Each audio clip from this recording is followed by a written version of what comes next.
When I was a child, I always wanted to be a superhero. I wanted to save the world and then make everyone happy.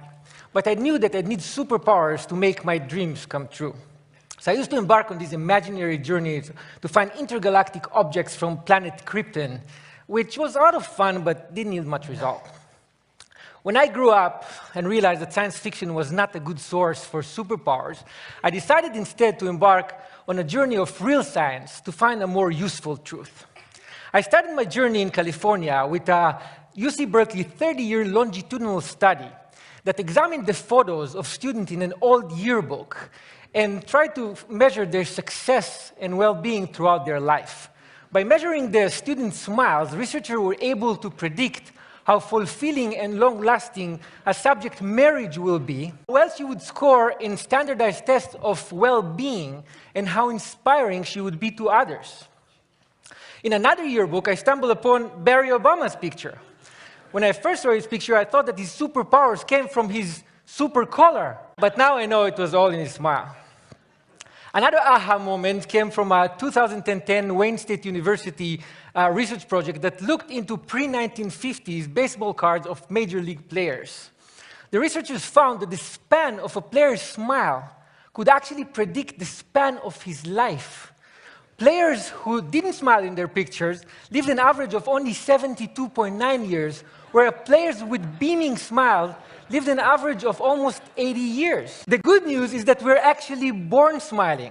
Using 3D ultrasound technology, we can now see that developing babies appear to smile even in the womb. When they're born, babies continue to smile, initially mostly in their sleep, and even blind babies smile to the sound of the human voice. Smiling is one of the most basic biologically uniform expressions of all humans. In studies he conducted in Papua New Guinea, Paul Ekman, the world's most renowned researcher on facial expression, found that even members of the Fori tribe, who were completely disconnected from Western culture and also known for their unusual cannibalism rituals, attributed smiles to descriptions of situations the same way you and I would. So from Papua New Guinea to Hollywood, all the way to modern art in Beijing, we smile often and use smile to express joy and satisfaction. How many people here in this room smile more than 20 times per day? Outside of this room, more than a third of us smile more than 20 times per day, whereas less than 14% of us smile less than 5. In fact, those with the most amazing superpowers are actually children who smile as many as 400 times per day. Have you ever wondered why being around children who smile so frequently make you smile very often? A recent study at Uppsala University in Sweden found that it's very difficult to frown when looking at someone who smiles. You ask why? Because smiling is evolutionarily contagious, and it suppresses the control we usually have on our facial muscles. Mimicking a smile and experiencing it physically help us understand whether a smile is fake or real, so we can understand the emotional state of the smiler. In a recent mimicking study at the University of Clermont-Ferrand in France, subjects were asked to determine whether a smile was real or fake while holding a pencil in their mouth to repress smiling muscles. Without the pencil, subjects were excellent judges, but with the pencil in their mouth, when they could not mimic the smile they saw, their judgment was impaired.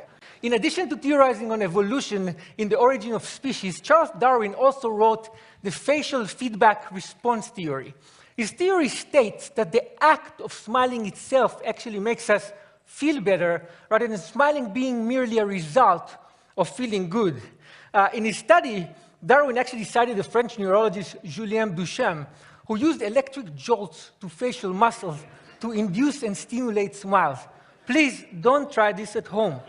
In a related German study, researchers used fMRI imaging to measure brain activity before and after injecting Botox to suppress smiling muscles. The findings supported Darwin's theory, but by showing that facial feedback modifies the neural processing of emotional content in the brain in a way that helps us feel better when we smile. Smiling stimulates our brain reward mechanism in a way that even chocolate, a well-regarded pleasure inducer cannot match.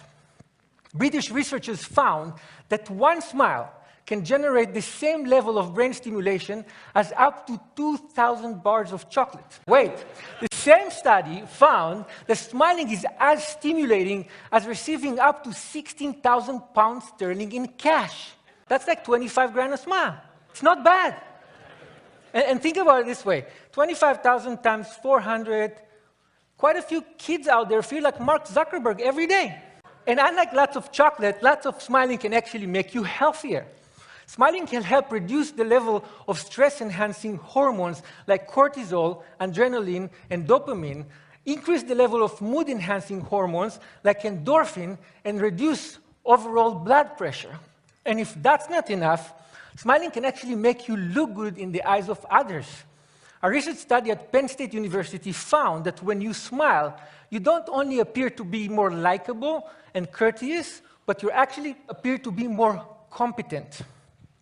So whenever you want to look great and competent, reduce your stress, or improve your marriage, or feel as if you just had a whole stack of high-quality chocolate without incurring the caloric cost, or as if you found 25 grand in a pocket of an old jacket you hadn't worn for ages, or whenever you want to tap into a superpower that will help you and everyone around you live a longer, healthier, happier life, smile.